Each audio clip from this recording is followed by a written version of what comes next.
Hey guys, this is Rick from Untitled. I'm actually doing a follow-up. Remember that last video on the chuck glider? I had a piece here, a piece there, I had a piece everywhere. Well, call me crazy, but I've put her back together again. She's back to her former glory. Check this out, it's coming up next.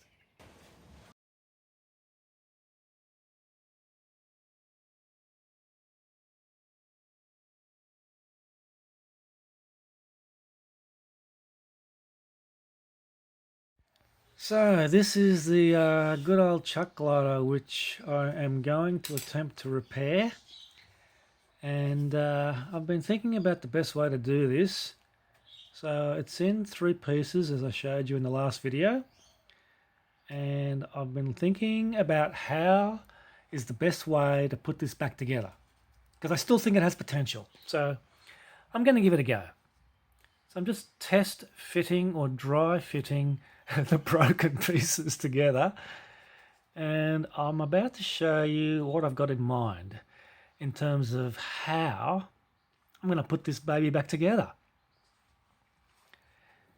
Okay, so that's the front section. There's 2 front sections because it broke in 2 or 3 different places. That's the other front section, if you remember from the last video. That's where the motor hangs off, and that's the nose cone component, which will come at the very front of the airplane, or the motor glider, or the chuck glider, or whatever it is you want to call this thing.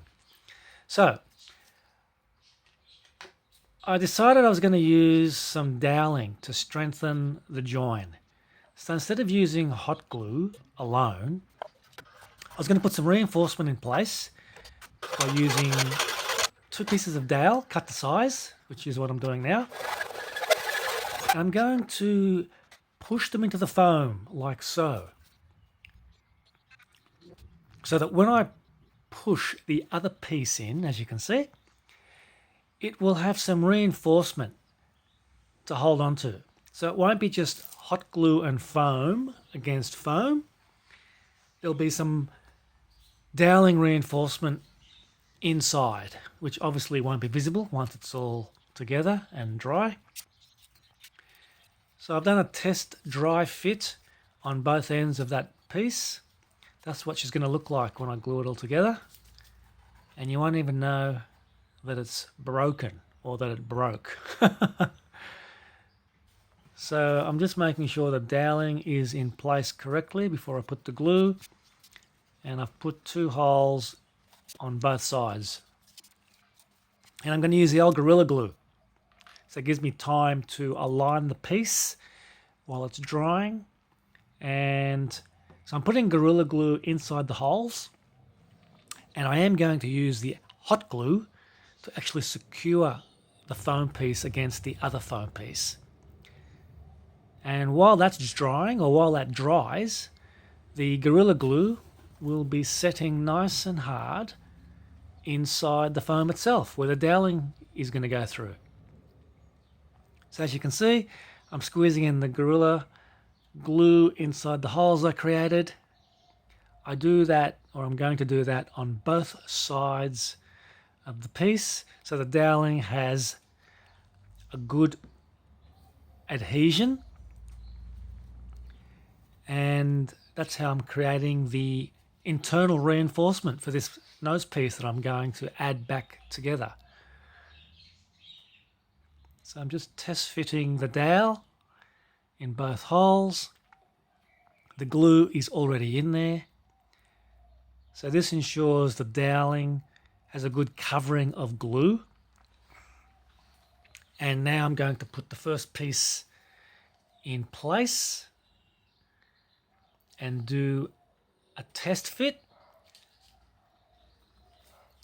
So I've got the Gorilla Glue in there, but I know it's not drying straight away, so I don't have to worry about it drying immediately, which is exactly what I'm after. So I pull out the piece, and I'm getting ready now to hot glue the actual foam section in place. So I'm going to grab my hot glue gun, as you can see, put plenty of it. I'm going to be quite liberal with that, And now I'm holding it together while it dries. Now the hot glue will be dry in the next 30 seconds. And I've sped it up with the time lapse. And while that's in place now, the Gorilla Glue with the doweling, or the dowel, is setting nice and hard internally on the inside. So that's the first section done. Now I'm going to put the nose section on where the motor mount sits. And I thought I would do exactly the same approach by using a piece of dowel to reinforce that front section. So it's not just foam against foam. I'm going to use a piece of dowel to reinforce the adhesion. Now I'll probably have to take off that motor mount after, but I'll show you what I'm going to do with that later on. So I'm just cutting another piece of dowel to size, making sure it's the right length. I'm only going to put one in this area. It doesn't really need two, and there's probably not enough room to fit two side by side, so one should be plenty. I'm just making sure I got the right length, cutting it to size, and here we go. I'm going to push it into the foam like I did with the first piece, and put the remaining front nose cone, if you like, over the top of that. Make sure the dry fit looks good,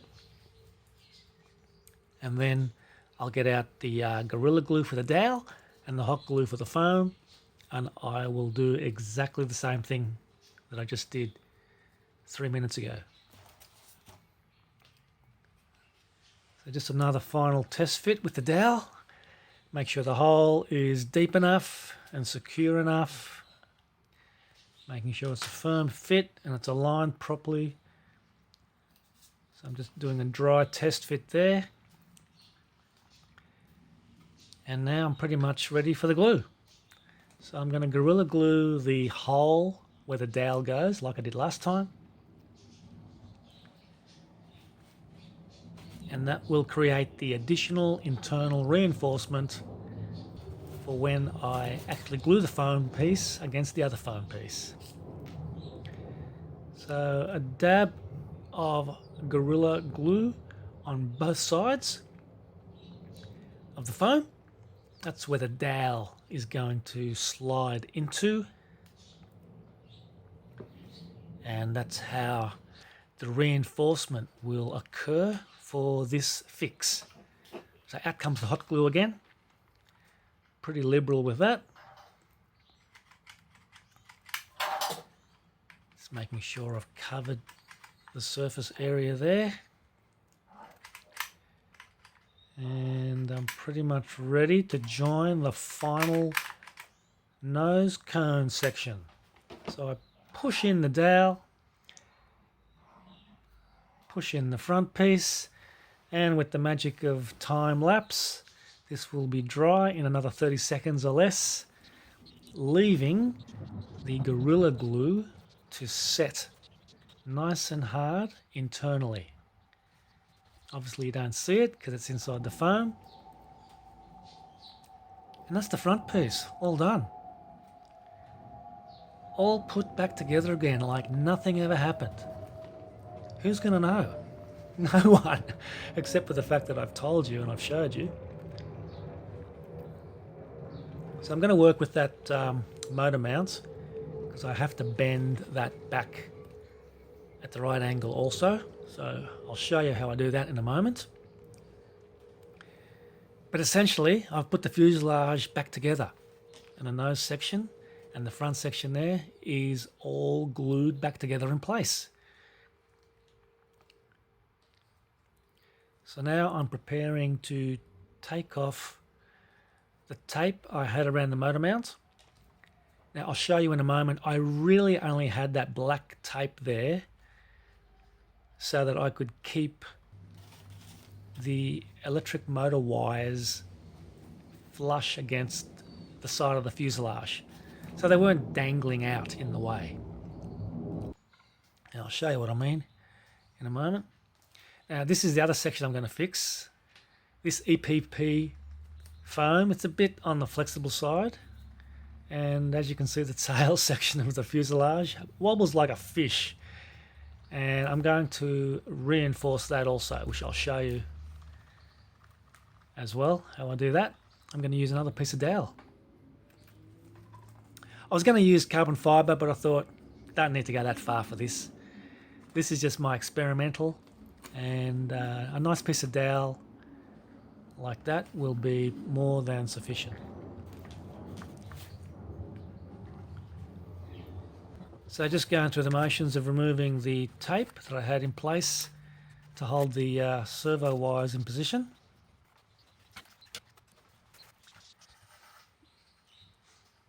This is how I made sure the wing stayed together without coming off.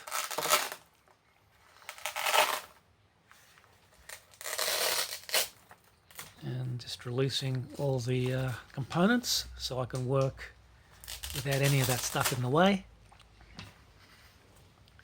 So just using Velcro there, Velcro strips to hold down the wing so the wing doesn't slide open or off like so, which I'm about to show you, because they are two wing halves and they just simply slide off and out like that. That's the first one. You can see I've used the experimental gift cards that I was trialing in my first attempt to increase the aileron authority there. I've got some revised fixes coming up for that also, which I'll show you later on. So that's the two wing halves coming off. Now, the two wing halves actually stay in place quite well. I've just got the Velcro strips there to make sure they remain there in flight. And that's the little carbon fibre rod in between the two wing halves.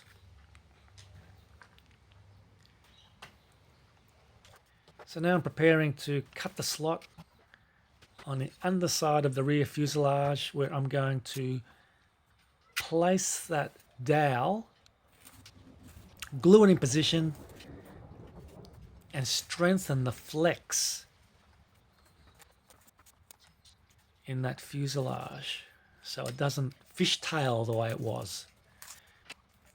It's not really adding too much extra weight either, so it's all good in that regard. So I've cut the slot.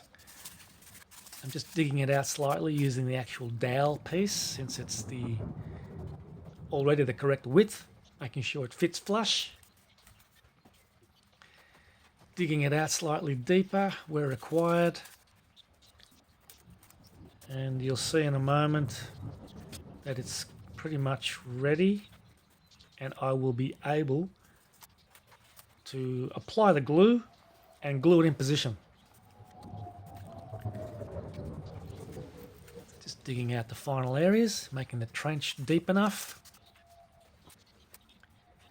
Just connecting the servo leads so they're not in the way. And that's what she's going to look like when it's all done. So it fits in that groove nicely, ready for gluing. And that's going to stiffen up the fuselage so it doesn't fishtail and wobble the way it was.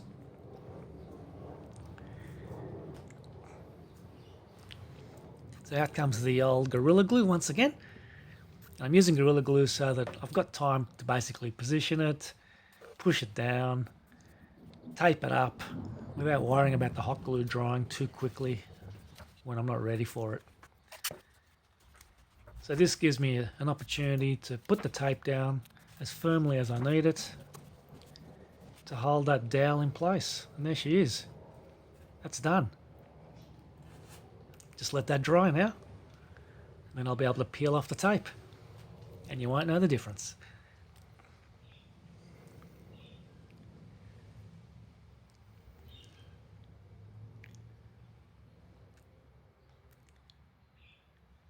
So that's all complete. And now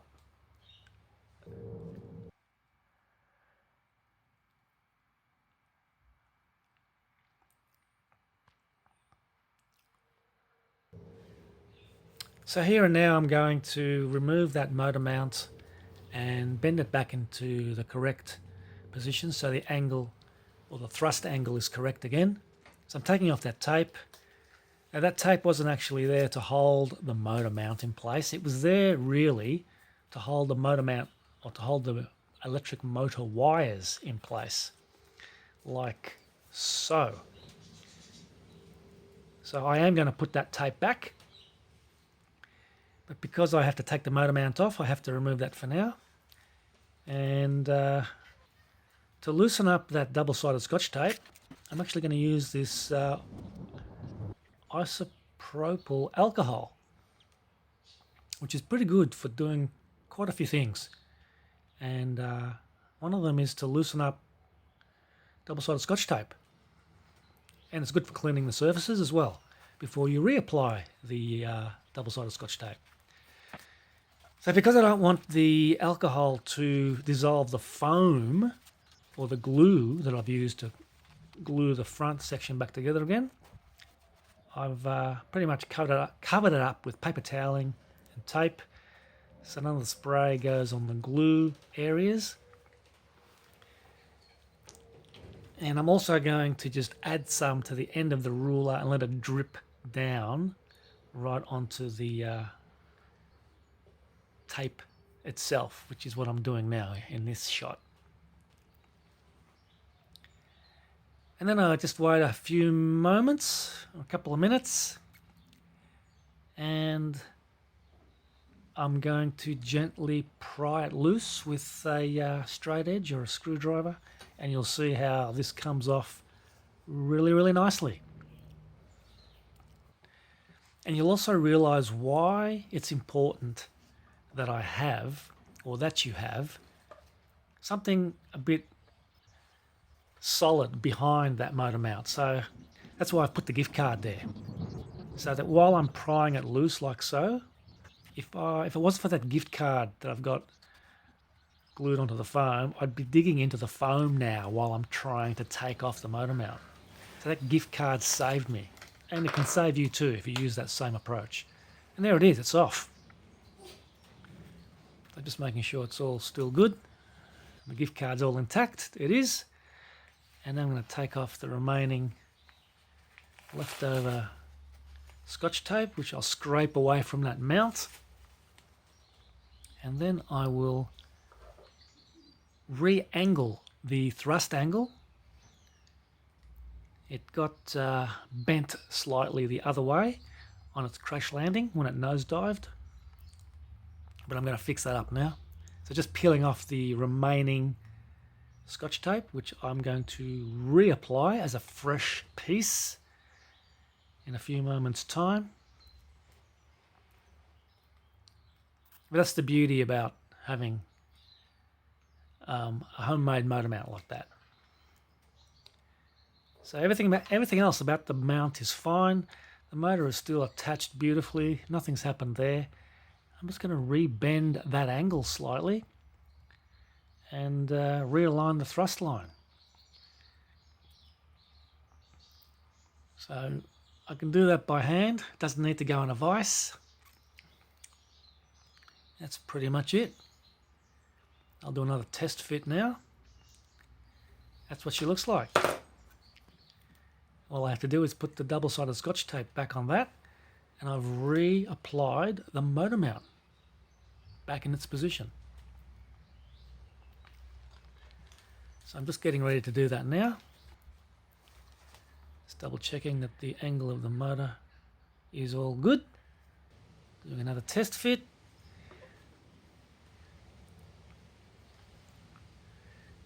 And it's pretty much ready to put back on. And before I do that, I'm ready to take off the sticky tape at the back of the rear fuselage where I inserted that dowel to strengthen the flex. And there it is, it's done, dry, hard as a rock, lightweight, and it's ready. It's a lot stiffer than it used to be, which is what I was after. And it's very lightweight as well. And there still is some flex, but nothing like it was previously before I inserted that. As I said, you can use a piece of carbon arrow shaft, but you didn't need to go that far with this one. So that's the front section, close up of the front section where the motor mount goes. You can see where the hot glue has been applied to fix the front area there. I've also reapplied some hot glue against the gift card where the motor mount's going to sit.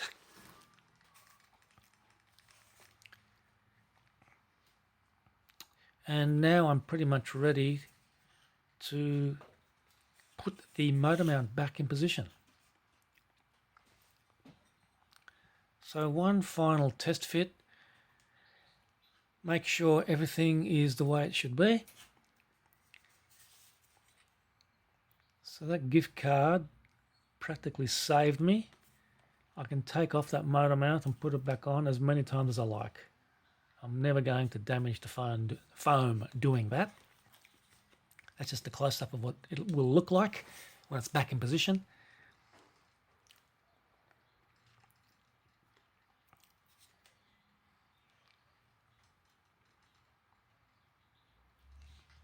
And now I'm just going to get the double-sided Scotch tape, cut a piece to size.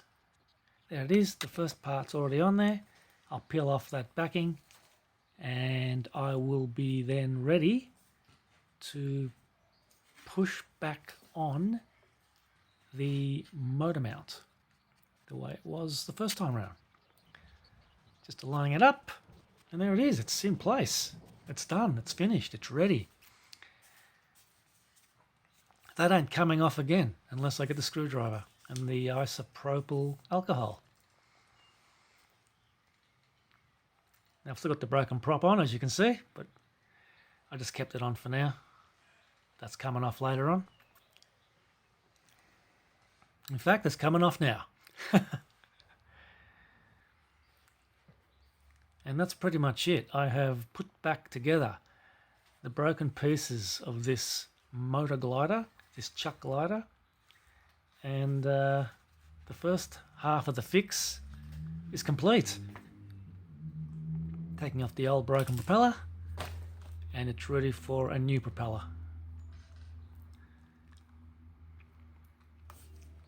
Just checking the motor, still spins nicely, nothing happened to the motor, it's all good. Take off the broken propeller, slide the collar back on, and it's ready for the next prop.